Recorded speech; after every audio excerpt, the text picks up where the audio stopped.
Bonjour, vous écoutez Des SI et des Hommes, le podcast créé par Stratégie pour parler numérique, informatique, digitalisation, entrepreneuriat et bien d'autres sujets. Vous allez découvrir des conseils, des bonnes pratiques, des concepts clés à travers le témoignage de notre invité. Bonjour à toutes et tous, ravi de vous retrouver dans ce nouvel épisode de DSI et des Hommes. Pour cet épisode, j'ai le plaisir d'accueillir Jean-François Sébastien, directeur général de la société SAS Software France. Nous allons évoquer son parcours, le domaine d'analyse des données, de prédiction des données et bien d'autres choses encore. Bonjour Jean-François, Salut Nicolas. merci d'avoir accepté mon invitation à participer à cet épisode. On va rapidement rentrer dans le vif du sujet, mais d'abord, je vais te poser la question habituelle que je pose à tous mes invités. Quel est ton premier souvenir d'informatique ou du numérique? Mon premier souvenir d'informatique du numérique. Bah écoute, c'est un très vieux souvenir puisque j'étais encore à l'armée. En 96, c'était les tout débuts d'Internet, on en parlait à peine. Pendant mon armée, bah, je m'ennuyais un petit peu et je me suis amusé à développer une application de gestion automobile. À l'époque, c'était sur Netscape 2.0, donc je ne sais pas si tu vois un peu. Oui, oui, Voilà, je vois. et c'était le tout début, c'était JavaScript, Hmm, l'HTML. Et quand j'avais fait ça, je me souviens encore les yeux ébahis du DSI de hmm. l'époque qui comprenait absolument pas ce que je faisais et pourquoi cette technologie. C'est mon tout Ok, premier souvenir. ok, beau souvenir, beau souvenir. Euh, c'est vrai que j'aime bien poser cette question-là parce que bah, ça permet un peu de faire un peu l'historique souvent de l'informatique. J'en ai eu tout plein entre ceux qui se rappellent la disquette ou ceux qui étaient Oui. beaucoup plus jeunes que nous, qui étaient déjà un peu nés avec l'informatique. Mais voilà, c'est plutôt assez marrant. Peux-tu maintenant te présenter en quelques mots pour ceux et celles qui ne te connaîtraient pas encore et nous décrire ton parcours? Avec plaisir. Donc, je suis Jean-François Sébastien. Donc, chez SAS depuis maintenant 7 ans. À la base, je suis ingénieur. Je me suis lancé très rapidement dans l'informatique et dans l'entrepreneuriat. Donc, j'avais développé ma propre structure un petit peu pour rejoindre mon premier souvenir autour des technologies web, hein. Voilà, donc une première web agency B2B. Au bout de 6 ans, eh bien, j'ai revendu cette structure et puis je me suis lancé dans le commerce puisque j'avais trouvé que le commerce me correspondait particulièrement. Voilà, j'ai fait quelques grosses structures, des structures plus petites, donc je suis passé par des sociétés type GFI, HP. J'étais très, très dans le service. Et puis en 2012, j'ai basculé dans le software, dans la cyber. Donc j'ai rejoint McAfee, puis ensuite le groupe Intel. Voilà, et puis j'ai rejoint SAS en 2015 comme manager commercial. Puis j'ai grimpé les échelons et aujourd'hui, donc je dirige la filiale France.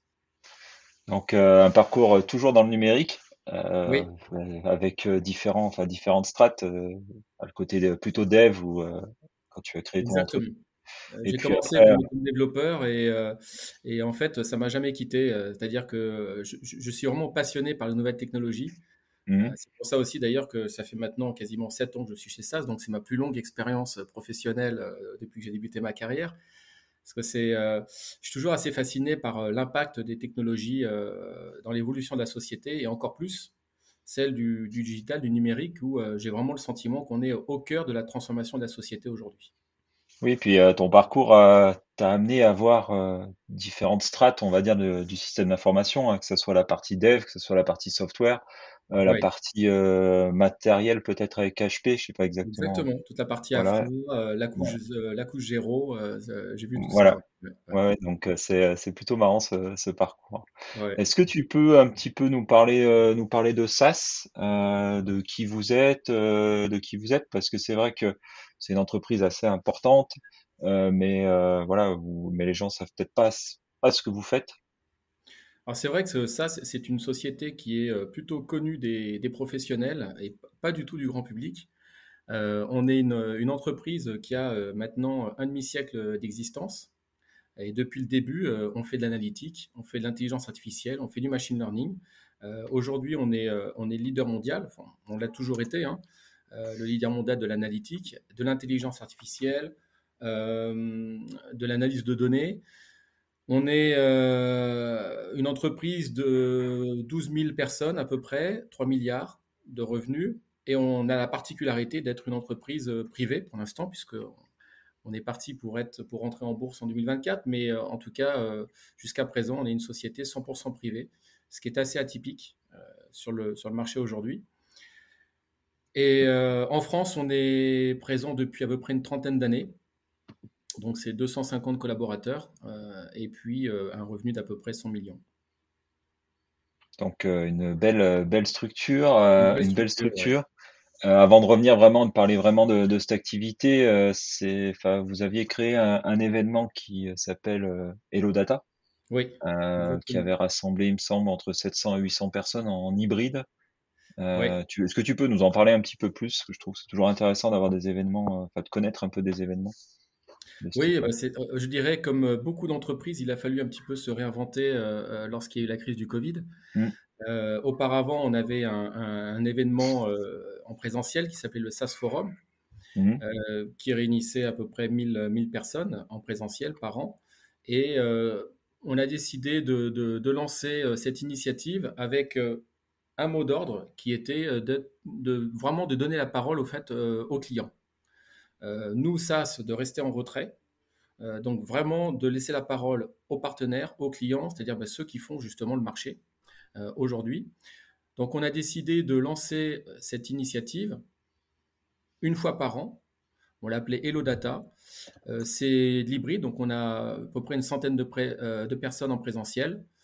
Sur le premier opus, on avait à peu près 600-700 personnes à distance.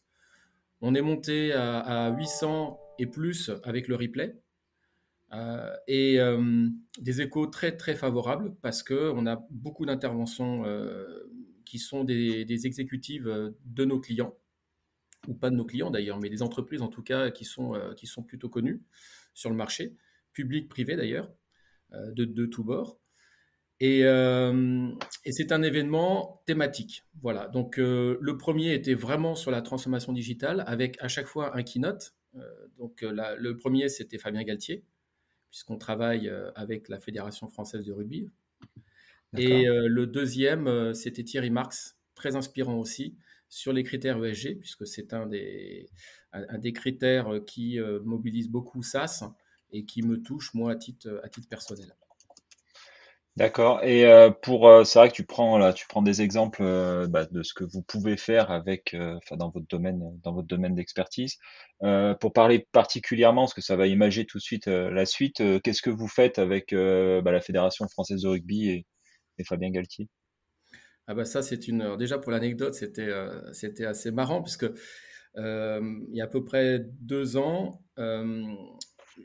j'avais, tu sais, on va dire que dans ce genre de prestations payantes, tu fais venir quelqu'un sur scène qui fait un discours inspirant. Ouais. Et donc, j'avais demandé à Fabien Galtier de venir faire un discours devant SaaS France.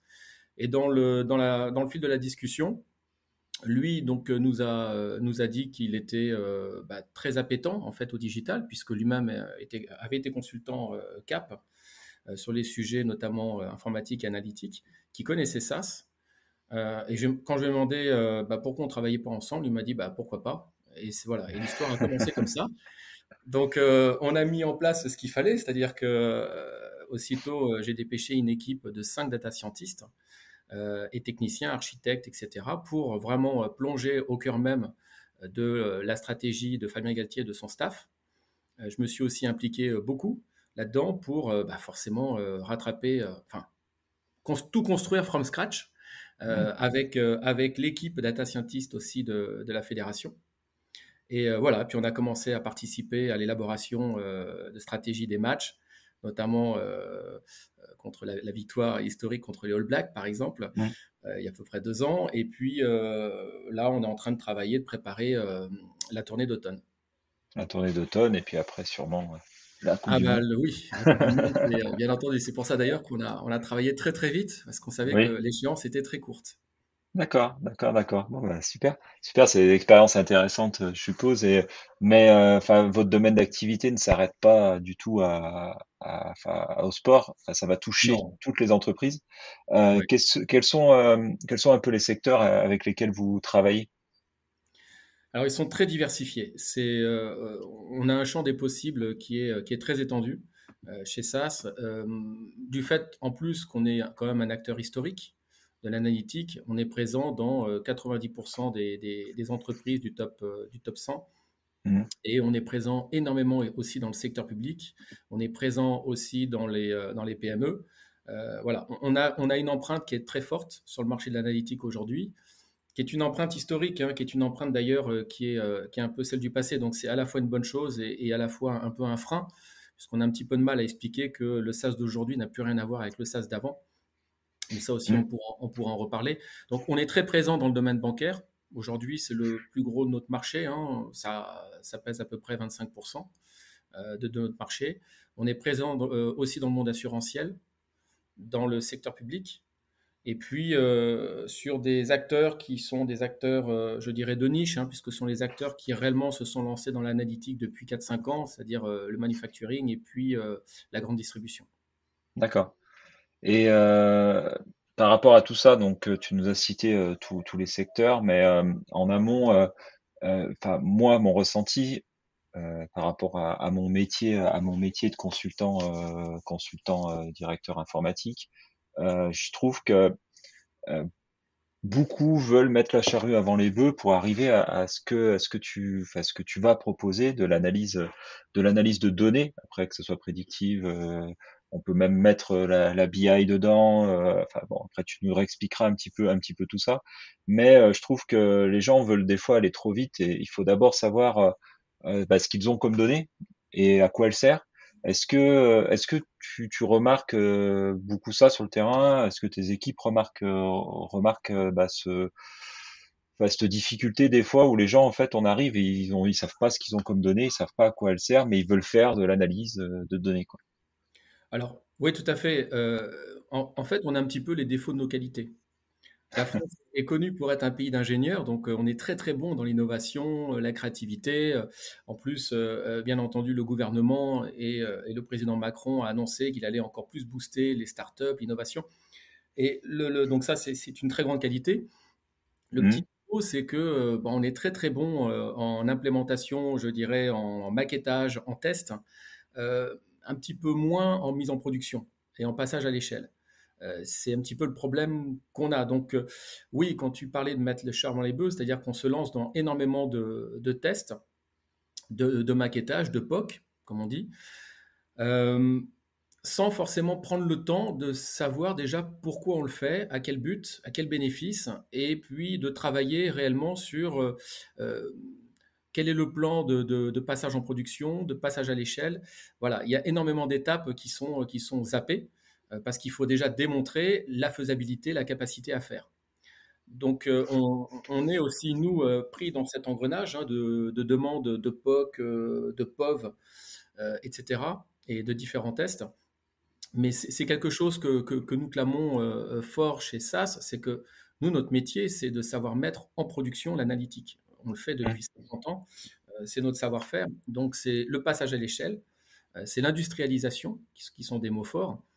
Et d'ailleurs, je participe à des initiatives, hein, que ce soit portées par l'AMCHAM ou autres, pour vraiment travailler sur des livres blancs sur la démocratisation de l'intelligence artificielle. Bref, essayer un petit peu de participer à remettre du concret, à remettre, voilà, comme tu disais, de remettre un peu l'église au centre du village.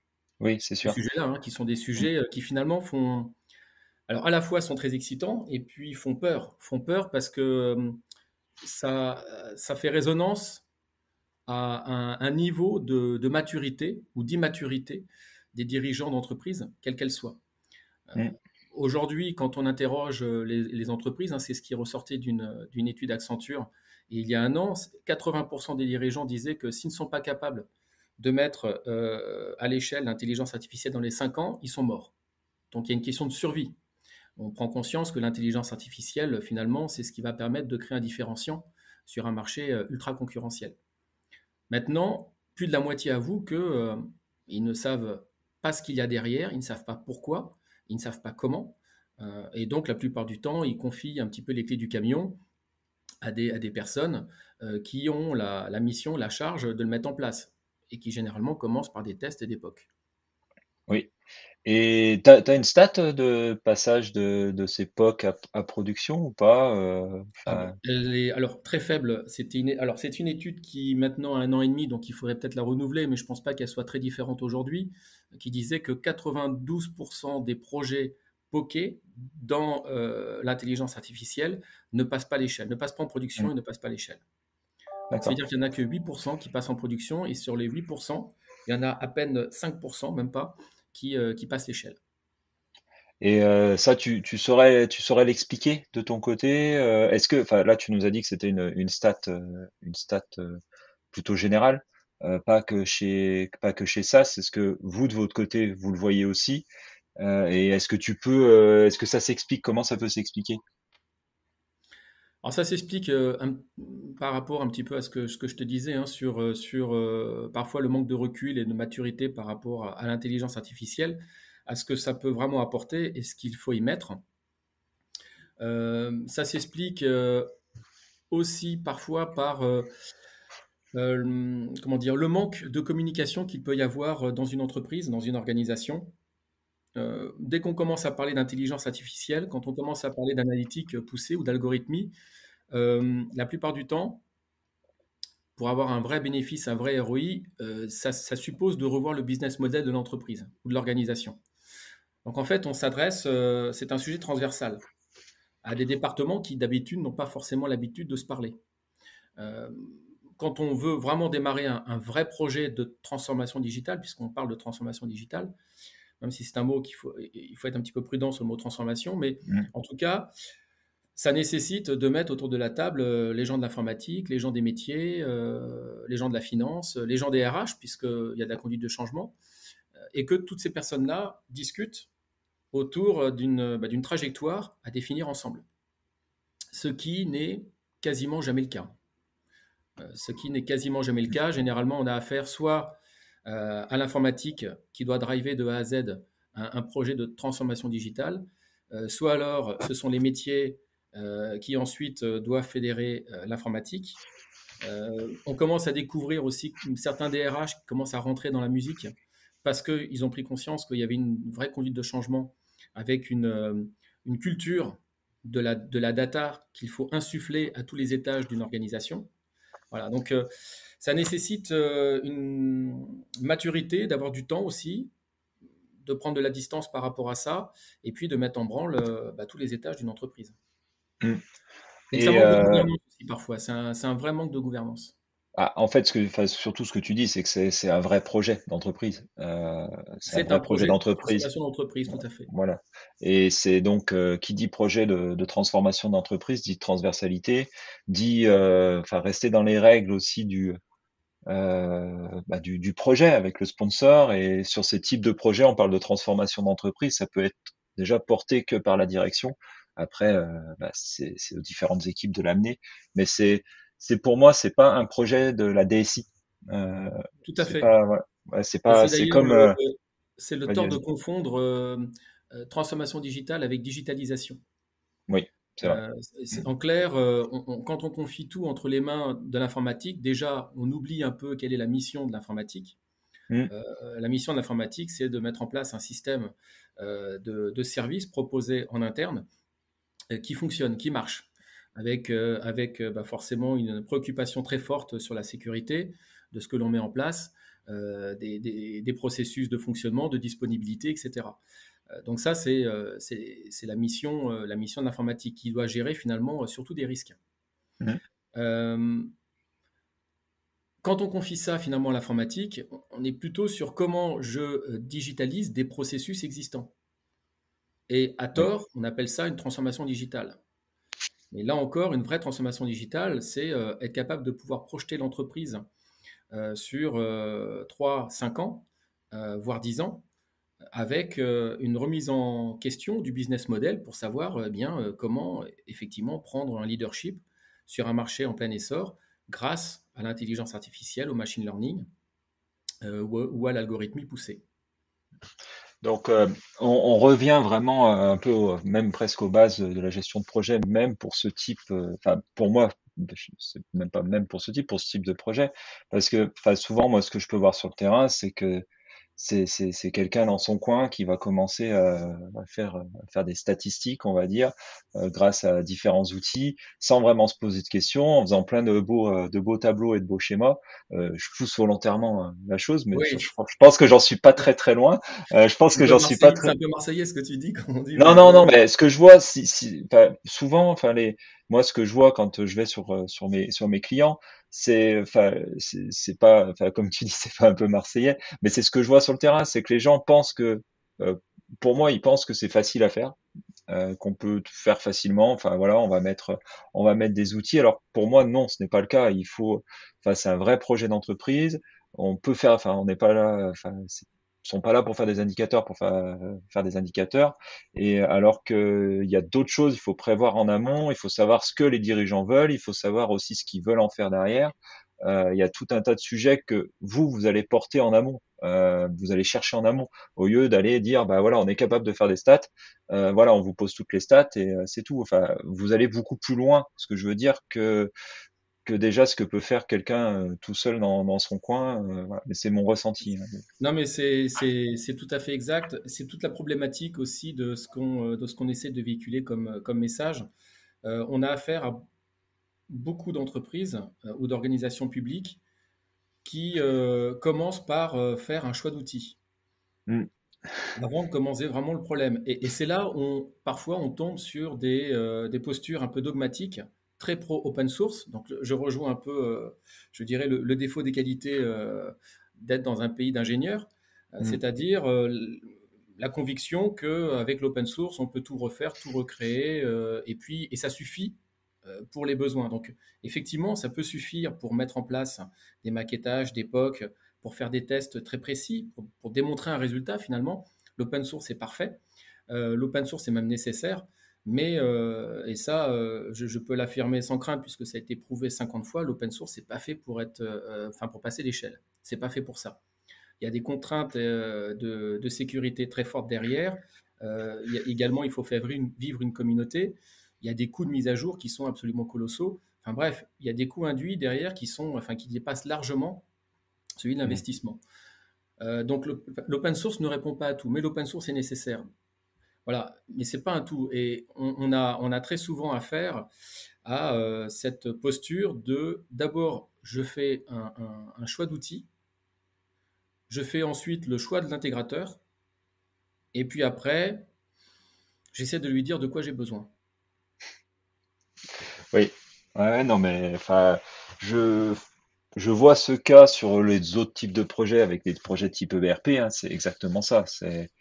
Euh, je choisis l'outil ou je choisis l'intégrateur qui a l'outil aussi directement Oui. parce que le commercial est bon et il m'a bien vendu son outil.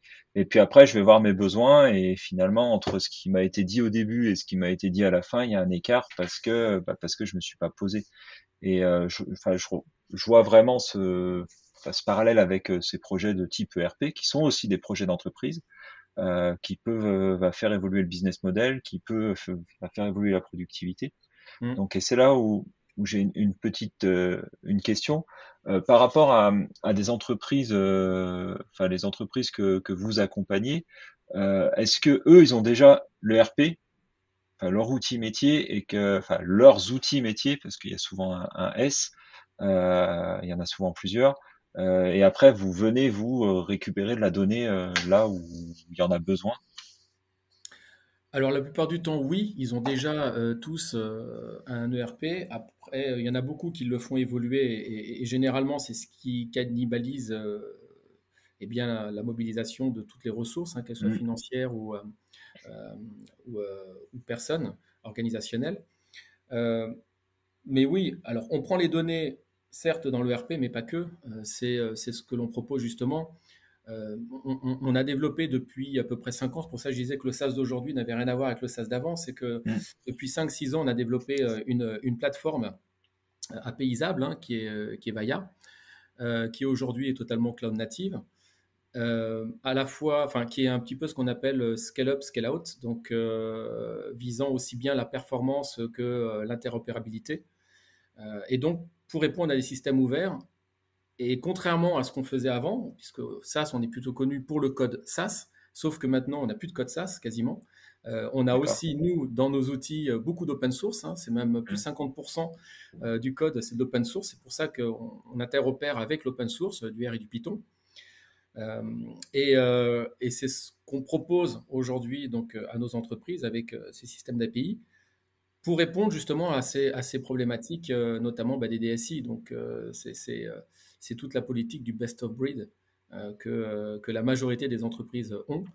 Et les données qu'on récupère ont pour source aussi bien entendu le RP, mais également toutes les données non structurées. Parce que c'est là où la plupart du temps se trouve aussi toute la valeur que cherche l'entreprise à capter.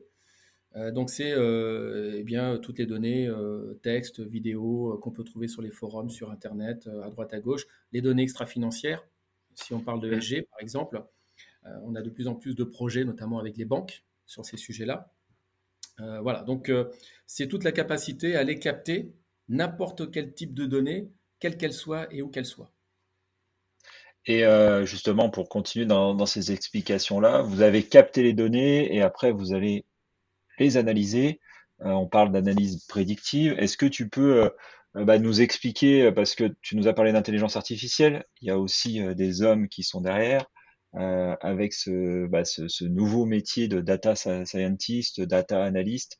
Je pense que c'est des métiers où tu en as beaucoup chez toi. C'est un métier qui est cité dans les métiers un peu d'avenir, il me semble, dans le futur, hein. Enfin, je pense qu'on va pas parler Même de dans le présent recrutement ou déjà. de, Même dans le hein? présent. Même dans le Oui, présent oui, mais déjà. dans le présent, mais encore plus dans le futur, on le voit. Bon, avec sûrement quelques difficultés à recruter, mais ça Oui, c'est je un le autre confirme. sujet. C'est un peu général, on va dire actuellement. Mais est-ce que tu pourrais nous expliquer un petit peu comment ça se passe, comment va être analysée cette donnée, intelligence artificielle par des hommes, enfin voilà, tout ce qu'il y a derrière un petit peu, tout ce qui est caché derrière. Alors c'est une question très très large hein, et Mm. je ne peux pas rentrer dans la technique de comment c'est fait. Surtout que là encore, tout dépend de l'objectif de l'entreprise. On a des entreprises ou des organisations publiques qui cherchent à aller très loin dans la programmation, donc qui demandent d'avoir des data scientists capables d'aller très loin pour des raisons notamment de souveraineté. Donc avec eux, on ne peut pas parler de low-code, no-code, hein, parce que justement, low-code, no-code égale risque de boîte noire. Mm. Donc ce sont notamment ces organisations qui effectivement pensent que du coup, il faut tout développer en open source pour avoir la maîtrise de ce que l'on développe. Donc c'est leur définition de la souveraineté. On pourrait en débattre. Et à contrario, il y a des entreprises, typiquement les PME par exemple, qui n'ont pas les ressources pour mettre en place leur propre infrastructure, des data scientists, etc. Et qui, eux, vont rechercher des outils low-code, no-code, souvent d'ailleurs en PaaS ou en SaaS, pour se concentrer sur ce qu'ils savent faire de bien, c'est-à-dire leur métier, et non pas de l'informatique. Mm. Donc on a différentes typologies de data scientists.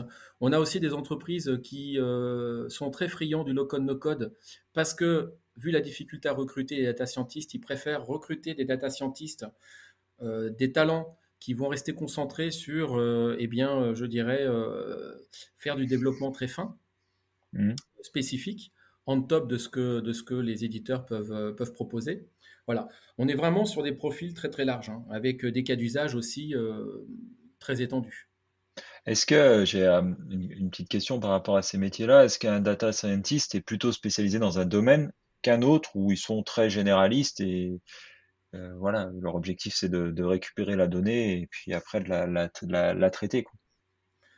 Ils sont plutôt généralistes, hein, normalement, enfin, disons que là encore, tout dépend de la structure de l'entreprise. C'est-à-dire que lorsqu'un data scientist est rattaché à une structure informatique, il doit répondre à un cahier d'expression de besoins très, très précis.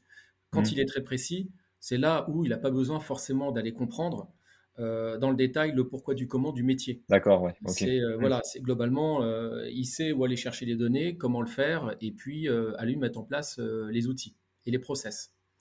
Maintenant, il y a encore une fois des structures où la maturité n'est pas suffisante pour bien comprendre justement le pourquoi du comment, à les mettre en place de l'algorithmie. Et là, oui, le data scientist, parfois, doit aller lui-même, aller creuser, aller chercher, aller proposer, d'où le fait de mettre en place aussi beaucoup de POC, hein. C'est aussi Hmm. lié parfois au fait que les métiers ne savent pas trop ce qu'ils veulent aller chercher. Et donc, parfois, l'informatique, c'est à l'informatique de proposer, de montrer, avec analyse de résultats sur avant, après, et ensuite les métiers prennent ou ne prennent pas. D'accord. Et ce data scientist va intervenir tout le long du projet et ensuite en production ou après, enfin, après ça passe la main à peut-être de l'intelligence artificielle ou Alors, autre. sur tout le cycle de vie ou de traitement d'une donnée, est-ce que le data scientist intervient sur tout le cycle de la donnée? Je n'en suis pas certain, puisque, encore une fois, sa mission s'arrête une fois qu'il est allé chercher les données, qu'il a fourni le tableau de bord qui va bien ou le résultat. Et ensuite, sur l'analyse même de ce résultat et le traitement de ce résultat, après, ce sont les métiers qui gèrent ou la direction. Voilà. Le data scientist, je ne vois pas en quoi il serait mobilisé là-dessus. D'accord. Et à quel moment intervient l'intelligence artificielle dans vos projets? Euh, alors, c'est vrai que déjà, il faudrait revenir sur ce qu'est l'intelligence artificielle, parce qu'il y a eu beaucoup de discussions autour, et l'intelligence artificielle, c'était un petit peu la tarte à la crème, comme le cloud à une certaine époque, ou Internet même, Hmm. avec les 3W à une autre époque. Euh, L'intelligence artificielle, moi, c'est vrai que je me suis toujours dit que c'était basiquement l'intelligence qui pouvait répliquer, remplacer l'intelligence humaine. Donc, on en est loin aujourd'hui. On sera peut-être capable un jour, lorsqu'on aura été capable de développer le quantique, donc de stabiliser cette énergie quantique, ce qui est loin d'être le cas aujourd'hui. Bon, quand on regarde les définitions données par l'Europe ou même par la France, c'est de dire qu'on peut parler d'intelligence artificielle dès qu'on commence à parler d'algorithmie. Hmm. Algorithmie un peu poussée, bien sûr, un petit peu recherchée, mais en tout cas, on peut parler d'intelligence artificielle. Bon, concrètement et pratiquement, quand je discute avec différents clients, on parle d'intelligence artificielle quand on commence à parler de prédictif et de temps réel, d'Internet des objets. Voilà, c'est-à-dire tout ce qui globalement peut aider l'entreprise à anticiper avant même qu'un humain puisse lever la main ou prévenir ou voilà, mettre en place quelque chose, etc. Donc on est vraiment sur une automatisation des process, mais toujours pareil, sur du prédictif et du temps réel. D'accord, donc oui, enfin, ce que tu dis, c'est du temps réel, c'est que ça va traiter la donnée, la donnée au fur et à mesure, suivant ce qu'elle va apprendre, l'intelligence artificielle, parce que on sait que Oui, l'intelligence artificielle, elle apprend pour après faire ce qu'elle doit faire. Et aussi, c'est là où je pense, tu nous as parlé tout à l'heure de ton secteur d'activité, enfin des secteurs d'activité dans lesquels vous intervenez dans l'industrie, et c'est là où on va aussi avoir de plus en plus l'Internet des objets, dans de l'IoT qui va rentrer aussi en jeu, parce qu'il va falloir aller capter de l'information sur les lignes de production, par exemple, ou autres. Et c'est là aussi où vous utilisez de plus en plus, je suppose, l'IoT. oui, on utilise beaucoup l'IoT. Bon, en plus, c'est un marché qui est en train d'exploser, qui va continuer à exploser, hein, puisque le nombre d'IoT va doubler d'ici 2025. Euh, L'IoT, en fait, va permettre de pouvoir totalement répandre justement cette intelligence artificielle, être capable de pouvoir traiter encore plus de données, de typologies de données, de volumes de données, avec notamment le développement du cloud également. Pour ça, nous, SaaS, on est agnostique au niveau technologique, mais on a passé un partenariat fort avec Microsoft, notamment sur la partie R&D, pour aller attaquer ce marché de l'IoT, dans l'énergie bien sûr, dans le manufacturing également, avec des solutions d'analyse de données, comme on dit, on the edge, donc au plus près du lieu même où on doit exercer une action, donc au plus près même du capteur. Euh, c'est clé parce que dans une recherche également d'économie, on peut difficilement se dire que du jour au lendemain, on va, pour analyser un volume de données qui n'arrête pas de croître, hein, puisque maintenant on est en pétaoctets de données, on ne va pas centraliser, rapatrier les pétaoctets de données dans un cloud, les analyser pour ensuite ressortir les résultats. En termes de coûts de ressources informatiques, de stockage, de réseau, c'est juste colossal. Donc c'est là où l'IoT, notamment, peut répondre à ces enjeux, c'est-à-dire être capable de pouvoir remonter que les données réellement utiles et de faire déjà des analyses sur les capteurs eux-mêmes. Donc, sur le cloud, ne remonte que finalement les données dont on a réellement besoin pour faire des analyses à but vraiment précis. Voilà. Donc, en termes d'économie, c'est important. En termes également de temps réel, puisqu'on n'a pas les temps de rapatriement réseau pour faire les analyses et prendre des actions correctives, ça peut être fait directement sur place, au niveau des capteurs. C'est pour ça que le monde de l'IoT va aussi complètement exploser. Ça va permettre, notamment dans le monde de l'énergie, eh bien, de pouvoir très très vite intervenir sur des économies d'énergie, de performance, de basculer d'un bâtiment à l'autre. Nous, c'est ce qu'on fait par exemple sur nos bâtiments chez SAS. Hein. On a plus de 82% de nos bâtiments qui sont connectés avec de l'IoT et du transfert d'énergie en fonction des besoins en temps réel. Et D'accord. on passe beaucoup par l'IoT pour ça. D'accord. Donc ça va en lien aussi avec un sujet aussi, je sais qui te tient à cœur, c'est tout ce qui est autour de la sobriété numérique, et aussi tout ce que tu disais vis-à-vis de votre dernier événement Hello Data avec Thierry Marx, où tu as pu parler de critères ESG. Hein. Les critères ESG, c'est environnementaux, sociaux et de gouvernance. Est-ce que tu peux nous en dire plus comment toi et SAS avez de l'impact sur ces critères-là de sobriété. Tu disais tout à l'heure que vous récupérez que les données qui sont nécessaires, donc forcément, en termes de flux de données, ça fait forcément moins d'énergie, toutes ces choses-là. Mais tu nous as parlé aussi du cas de SAS qui utilise pour l'énergie de son bâtiment, de ses bâtiments. Voilà. Est-ce que tu peux nous en dire un peu plus? C'est un sujet qui m'intéresse particulièrement. Oui, et puis là encore, c'est un sujet qui est très très vaste, donc il faut éviter de tomber dans les poncifs. Mais donc les critères ESG, donc sur les environnementaux, sociétaux et de gouvernance, c'est globalement toutes les données extra-financières qu'on peut aller chercher pour améliorer le fonctionnement de l'entreprise, à la fois sur eh bien, la responsabilité environnementale, donc pour faire face au réchauffement climatique, sur le sociétal, donc bien entendu aller défendre la parité homme-femme, et puis les autres sujets sociétaux, et puis de gouvernance, parce que l'objectif aussi, c'est d'avoir tous les reportings qu'il faut en temps et en heure sur toutes ces données extra-financières. En fait, ça part d'un principe, puisque le critère ESG, c'est avant tout, ça a été initialisé et initié par les financiers, sur on ne maîtrise pas ce qu'on ne mesure pas.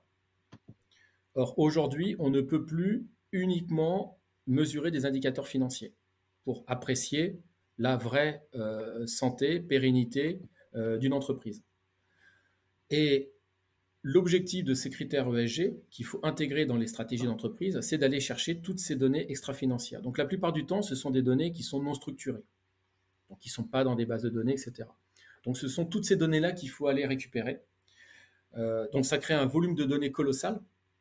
Dans un premier temps, les demandes que l'on avait des entreprises de mettre en place justement des solutions analytiques poussées et de l'intelligence artificielle, c'était sur la capacité à pouvoir traiter un volume de données qui était multiplié par 4 ou par 5 en l'espace de 1 an ou 2 ans. Notamment les banques qui doivent faire face aux régulateurs qui leur demandent des données extrêmement précises sur l'impact de leur business, sur plutôt l'impact des entreprises qui doivent financer sur le climat, par exemple, etc. Donc, forcément, les banques n'avaient pas ces données-là. Il leur manquait, c'est ce que ressort de quelques études, notamment une étude CAP de l'année dernière, où globalement, il manquait 50% des données pour être capable de répondre à ces enjeux de régulation. Et on sait très bien qu'il y a des amendes très fortes derrière. Donc, les banques étaient vraiment mises sous stress par rapport à ça pour aller chercher ce type de données. Donc, on avait des volumes qui explosaient. Donc ça, c'est la première étape de l'intelligence artificielle. La deuxième étape, ça rejoint le thème de la sobriété numérique. C'est-à-dire que l'intelligence artificielle, c'est de dire comment je peux l'utiliser pour être capable de réellement choisir les données dont j'ai besoin et de traiter uniquement les données dont j'ai besoin. Ça répond à des enjeux de maîtrise des coûts. c'est ce que je disais tout à l'heure, hein, c'est-à-dire éviter de se retrouver avec des volumes colossaux et donc des coûts énormes. Des enjeux également d'émissions de gaz à effet de serre, forcément, puisque l'objectif est de consommer le moins d'énergie possible, de stocker le moins de données possible, et donc l'intelligence artificielle doit répondre à ça. Alors là aussi, il y a un sujet dont on pourrait discuter assez longuement, c'est que l'intelligence artificielle est à la fois la cause et la solution. Cause et solution d'émissions de gaz à effet de serre. C'était assez marrant parce que je voyais deux études qui se ressemblaient quasiment au même moment.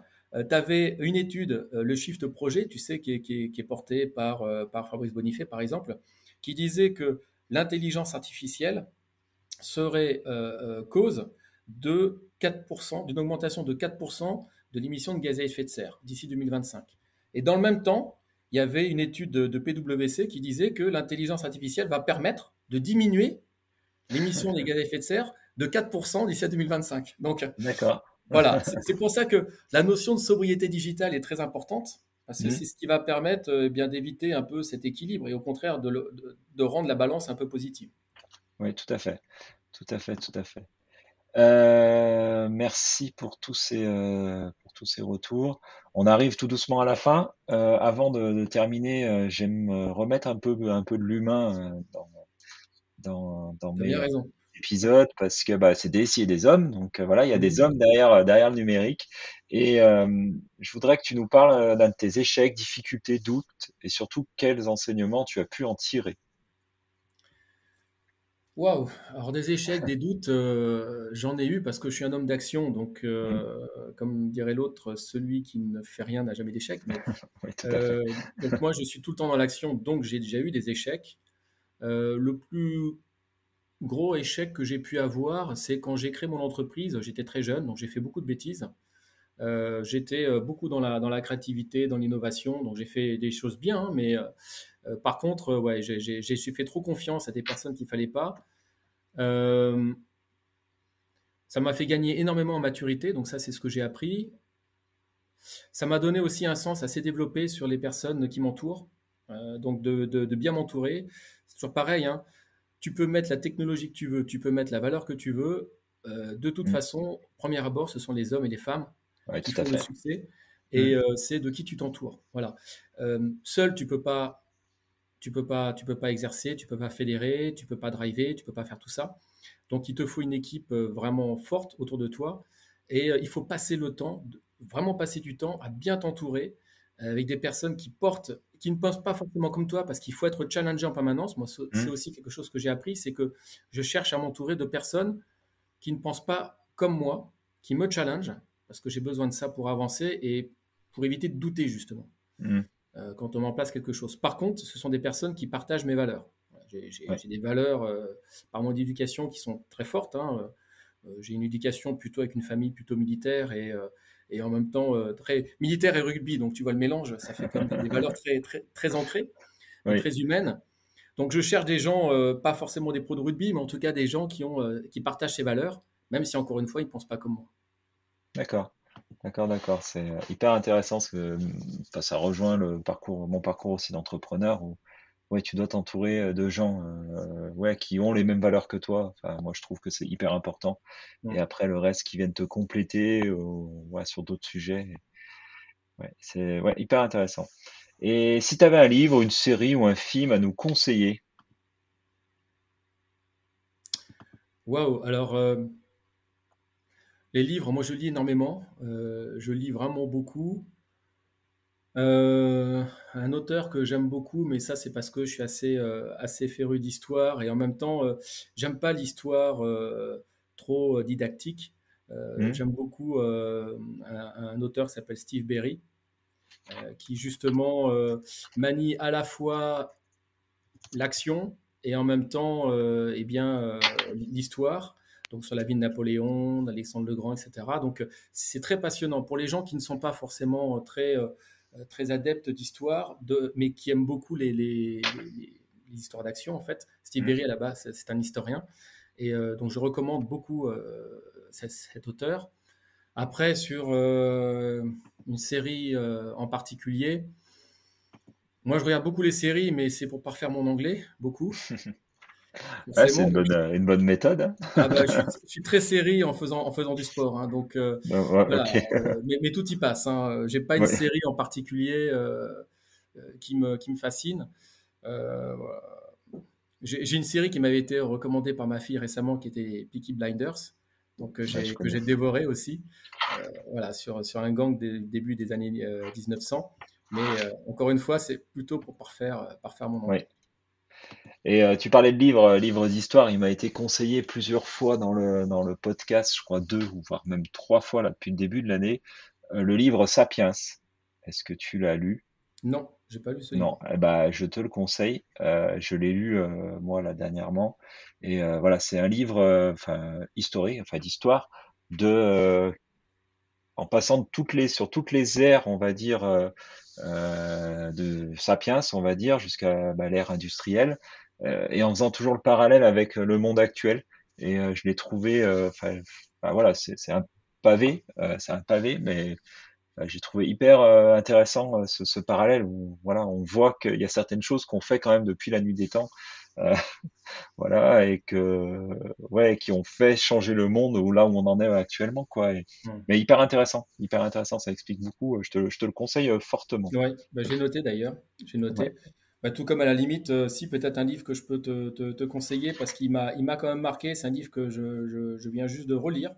C'est le Mhm. livre de Thierry Marx, le dernier livre de Ah Thierry oui, Marx, oui, qui est un sacré bonhomme, hein. Il oui. est très inspirant. Donc, bah, je crois qu'on a toujours le replay des Lodata. D'ailleurs, c'était Mhm. impressionnant parce que finalement, il parle de SG un peu comme Jourdain, c'est-à-dire qu'il en fait pas du tout en mode col blanc, hein. Il en fait pas en mode stratégique, il en fait de manière très concrète.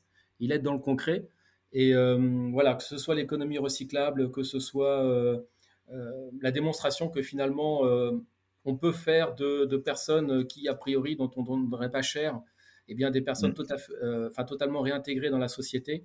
C'est assez inspirant. Et quand on voit finalement le parcours de Thierry Marx, ouais, Mhm. c'est très bien écrit, c'est simple à lire, mais il y a énormément de phrases, il y a énormément de situations qui finalement interpellent beaucoup. Oui, je te rejoins. Il est dans mes livres à lire, parce que j'ai eu la chance aussi de le voir moi au Congrès national du CJD à Toulouse. Où il est venu nous parler de son parcours et de sa vision aussi du monde entrepreneurial et aussi vis-à-vis de l'intégration des jeunes, hein. Ouais, Et c'est vrai que je l'ai trouvé très inspirant et puis hyper naturel. Enfin voilà, c'était un très bon moment et c'est vrai que c'est dans ma liste de livres à lire. Donc, ouais. mais oui, oui, ouais, c'est quelqu'un de vraiment bien, de vraiment bien. Donc, Et dans le concret. Et dans le ouais, concret, les ouais, pieds sur terre. c'est sûr, et dans le concret. Euh, et bah voilà, on arrive vraiment à la fin là. Je suis un petit peu perdu. Si tu avais un invité à me conseiller, est-ce que tu aurais quelqu'un là? Tu me dis, bah tiens, ça serait bien que tu ailles le rencontrer. Là, brûle pour point, non. J'aurais plein de gens à te conseiller, mais Mm. euh, je peux y réfléchir Oui, et ça marche, te dire ça après coup, bien sûr. ça marche. Je peux aussi te mettre en rapport d'ailleurs, parce que je Mm. connais pas mal de monde, effectivement, qui serait tout à fait intéressant à Ouais, te. ouais, parce que bon, je suis toujours intéressé. On arrive toujours un peu à rebond à découvrir des gens et des domaines particuliers, surtout liés au numérique, parce que ouais, on en Mm. fait, enfin, il y en a de partout et j'aime bien un peu après aussi le rapprocher aussi à notre parcours de vie, parce qu'on n'est pas là par hasard. On n'est pas là Ouais, par hasard. Il y a demain, là, il y a le podcast, il y a un épisode de podcast qui sort, donc on tourne le 27 septembre et au 28 septembre, où c'est un parcours d'une start-up dans l'assurtech, donc l'assurance cybersécurité. C'est voilà, et j'ai un des fondateurs qui est là, qui était pas du tout enfin, qui allait pas du tout aller vers ce domaine-là, parce qu'il était plutôt autour de la philosophie et les choses comme ça, et là il se ah retrouve oui, à la tête d'une entreprise d'assurance cybersécurité innovante. Ils viennent de lever, je crois, 11 millions d'euros, voilà, qui est assez stoïque. Donc, mm. j'ai rencontré Jules Vera. Euh, et puis, ouais, c'est bien parce qu'en plus, on se suit et je les suis, donc c'est plutôt intéressant. Ça va être Euh, intéressant parce que passer de la philosophie à la ouais, cyber, Ouais, et puis c'était marrant de faire C'est un le. viaduc, c'est même plus un pont, Oui, c'est un viaduc. ouais. Oui, parce qu'avant, je crois qu'il était même dans. Enfin, c'est pas. J'en suis sûr, il était au magazine Philosophie Magazine. Philosophie Magazine, ce qu'il était. Enfin, c'est un commercial hein, quand même. Voilà, c'est quelqu'un Hum. voilà, qui monte des business models, mais avec enfin, il aime la philosophie. Il était rentré dans ce magazine. Il a monté tout un business autour de la vente en B2B. Derrière, voilà, après, au bout d'un moment, il a voulu monter autre chose et il est parti dans l'assurance cybersécurité. Enfin, voilà, je t'invite à écouter parce que je trouve Ah oui, oui, avec grand plaisir. assez bluffant ce côté, voilà. Et puis après, il explique pourquoi stoïque parce que ça a toute une histoire autour de tout ça. Ouais, Voilà, et c'est plutôt hyper intéressant. Ouais. avec Voilà. grand plaisir. Ouais. Comment on peut te suivre sur Alors, LinkedIn? oui, sur la plupart du temps sur LinkedIn, même je dirais presque maintenant en googlisant mon nom, il y a voilà, les tribunes qui ont été publiées sur Les Échos, Le Monde, euh, et puis les quelques interviews que j'ai pu donner. Mais sur Mm. LinkedIn, oui. Sur LinkedIn, je publie pas mal. Je publie généralement, j'essaie de publier un post par semaine Oui. avec une opinion, mais c'est surtout, voilà.